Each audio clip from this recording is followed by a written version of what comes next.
Batman then grabbed Batman then grabbed Deadshot.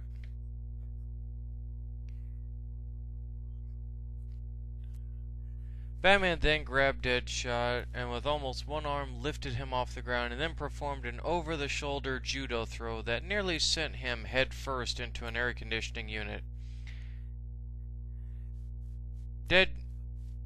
Regaining his composure, Deadshot went to reach for a secret pistol that he had always carried in case of situations like this, but much to his dismay and horror, he realized the pistol was gone.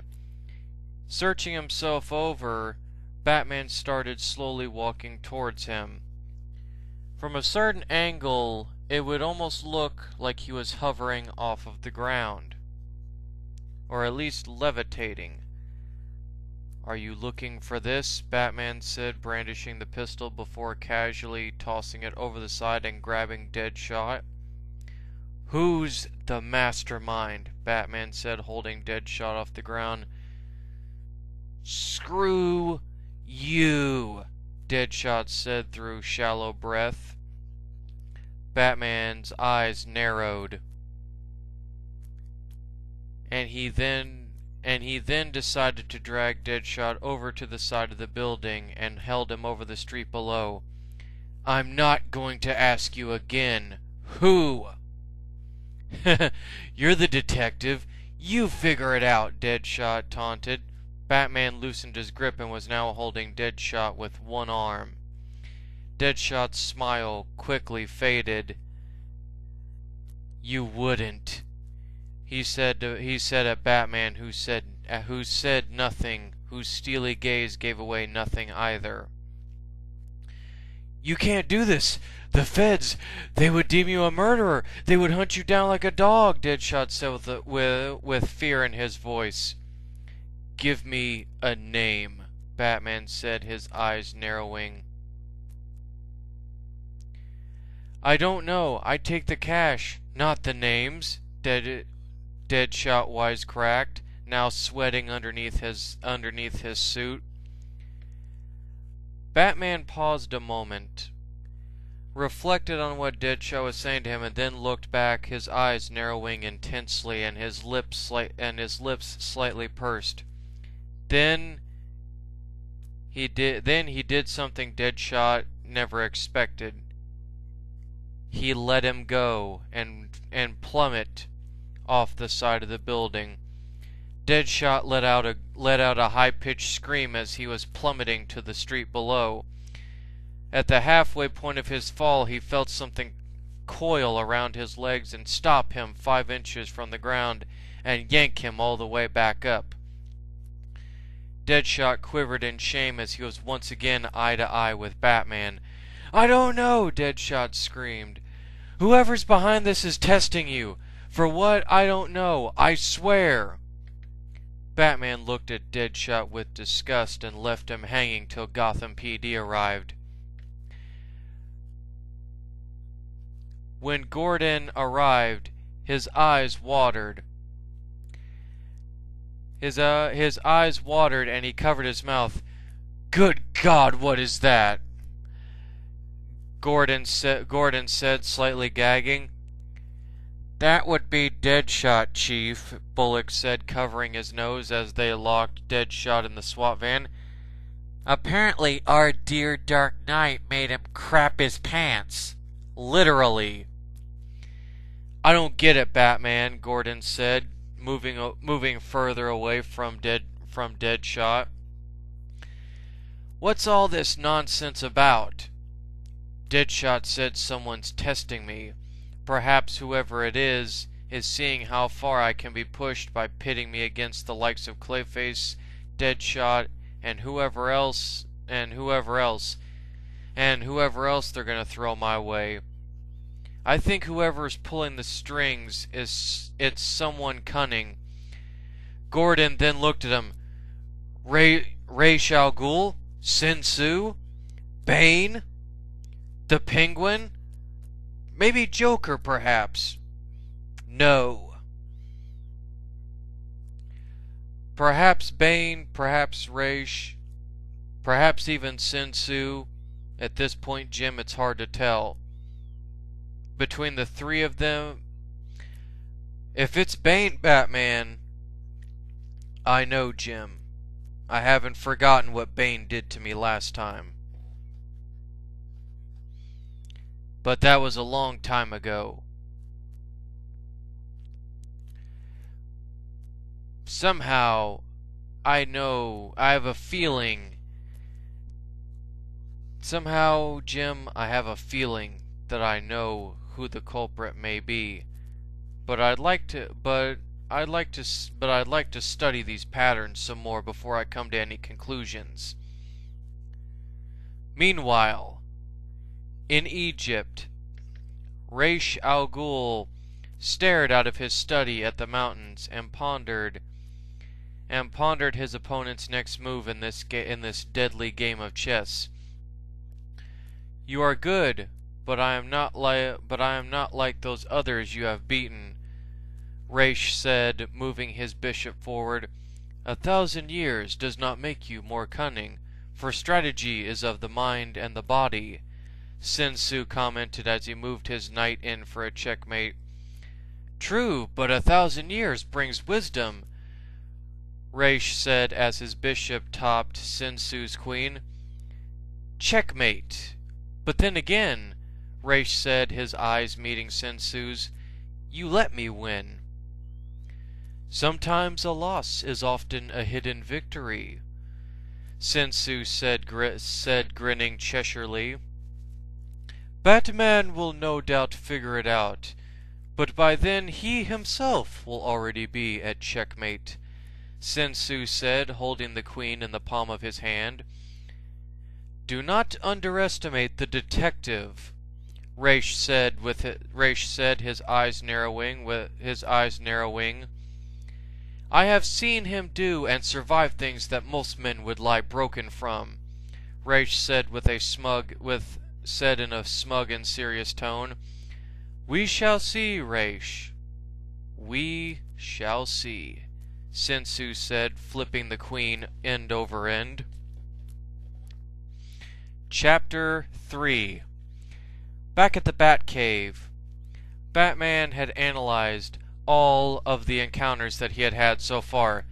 Bane, Scarecrow, Zsasz, Killer Croc, Clayface, and now Deadshot. Alfred walked over with a tray of hot tea. Batman sipped the tea as the computer compiled the data and found a match. Batman hit a key, and as he was already aware, these criminals escaped Arkham 10 days ago, but how and why they paired up in twos most of the time was something that didn't add up. Batman moved it to the back of his mind as the Batwave went off about an apartment break-in in lower Gotham. Batman revved up the Batmobile and sped off into the night. He arrived at the origin of the signal and tracked it to the 10th floor of the apartment building. Batman grappled up to it and carefully opened the window. Slipping in unnoticed and scanning the room, he saw that the oven was lopsided. As he crept around the room looking for anything amiss, he noticed a light between the wall and the oven. He carefully moved the oven, and as he pulled it out, he quickly reached around and in time held and diffused a jerry-rigged incendiary mine. His eyes narrowed. He knew he wasn't alone. He threw 2 batarangs and barely side-rolled one of Firefly's wrist-mounted flamethrowers as it blew up the oven gas line and destroyed the floor below him. Recovering from the fall, Batman noticed his cape was on fire and tried to put it out, but without success, and was forced to rip it off. He could smell the fumes. At best guess, it was a napalm oil hybrid. Firefly flew over Batman, bombarding him with flames while laughing in a menacing and overjoyed manner. No escape, Batman, Firefly said, bathing the room and possibly the whole building in flames. Nowhere to run, nowhere to hide. Batman was stuck in the burning room. His 2 options were to fight Firefly or risk getting burned to escape to higher ground. Batman scanned while avoiding Firefly and saw a fire hose. If he could time it just right, it would buy him enough time to escape. Firefly went to sweep again, and Batman nailed him in the face with cooling foam, blinding him enough for Batman to apply some explosive gel to a nearby wall, to the wall nearest the apartment door, creating an opening to escape. Batman leapt as Firefly tried to blast him after burning off part of the foam, and saw that part of the roof of the building was collapsed. Batman grappled up to the exposed part of the roof as burning wood and metal debris fell all around him. On the roof, Batman, with quick surgical precision, signaled the Batwing for pickup, and the Batmobile back to the cave. Firefly jetted up and hovered in the air. Like I said, nowhere to run, nowhere to hide. I'm not hiding, Batman said flatly as he threw smoke bombs to distract and catch Firefly off guard. You kidding me? You do realize that I can still see you, right? Firefly said mockingly, raising his right arm. I know, Batman said as the Batwing zoomed in. Firefly reacted by trying to avoid it, but Batman had shot a grapple line onto his jetpack and held him down in place as the Batwing clipped him and he spiraled out of control.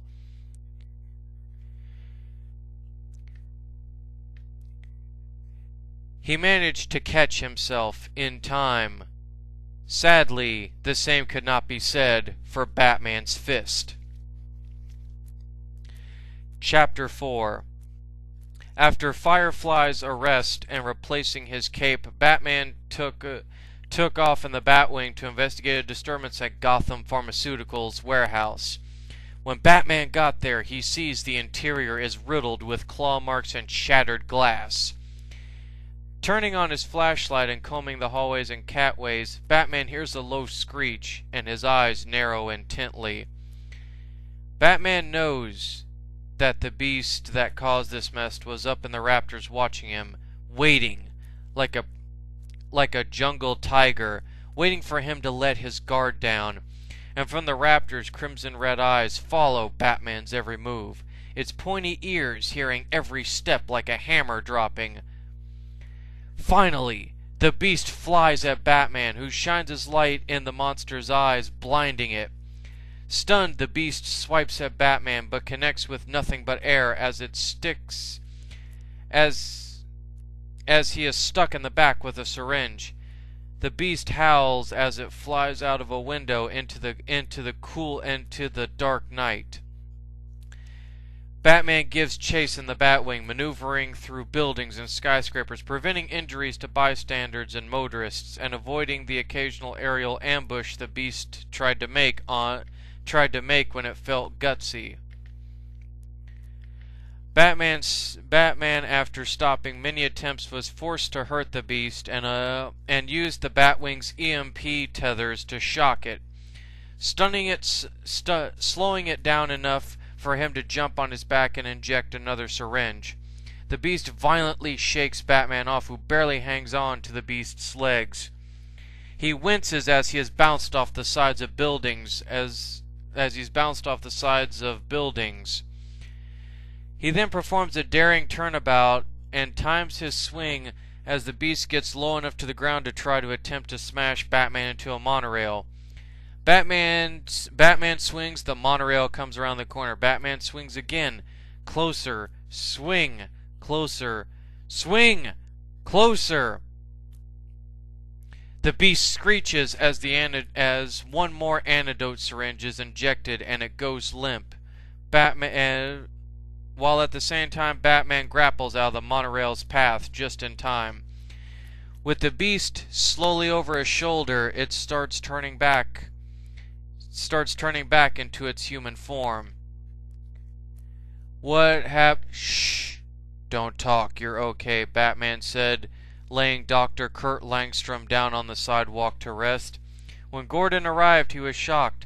You mean to tell me that someone drugged Langstrom, injected that crazy bat serum of his into him, turned him into that man-bat creature, and have him tear up that warehouse for no reason? Correct, Batman said, his eyes narrowing a bit. But whoever organized this must know I'm on to them, or trying really hard to make me second-guess their motives. They're... God, don't tell me, Batman, that there's more than one mastermind to this, Gordon said nervously. I'm afraid that's the case, Jim, Batman said, glaring in his direction as Langstrom was loaded into an ambulance filled with armed guards holding tranq guns. Consider the pattern of villains. Zsasz at City Hall, Killer Croc at the sewage treatment plant, Bane at the shipping docks, Scarecrow at the river line, etc. What do they all have in common? Batman said. Gordon thought a moment, and then it hit him like a brick wall. They're all industrial/environmental places of sorts. Places that keep Gotham supplied and clean. Gordon was shocked at the revelation. And out of all the criminals you've caught, Scarecrow is the only one still at large. Batman's expression didn't change as he remembered his fights with Bane, Zsasz, Killer Croc, and how he narrowly got Scarecrow. Flashback to 5 days ago, when on the news Victor Zsasz had held the mayor hostage, claiming he was a copycat and a threat to his work. Chapter 5. Zsasz had already killed the mayor's secretary and 2 bodyguards when Batman got there. He grappled up to the roof and slipped in unnoticed, crawling through the vents till he dropped into the office and confronted Zsasz, who had a knife to the mayor's face. So, Mr. Mayor, you think Batman can save you? Save a copycat? A talentless wannabe? Zsasz said as he slowly cut the mayor's face, drawing blood. Zsasz licked the blood off the knife in ecstasy. Just then Batman made his move, bull-rushing Zsasz. Batman pushed the mayor aside so he could focus on taking down Zsasz. Zsasz swung the knife wildly, cutting Batman's chest and right arm as he darted around the room, circling Batman like a blood-crazed animal. He lunged at the Dark Knight, who caught him in mid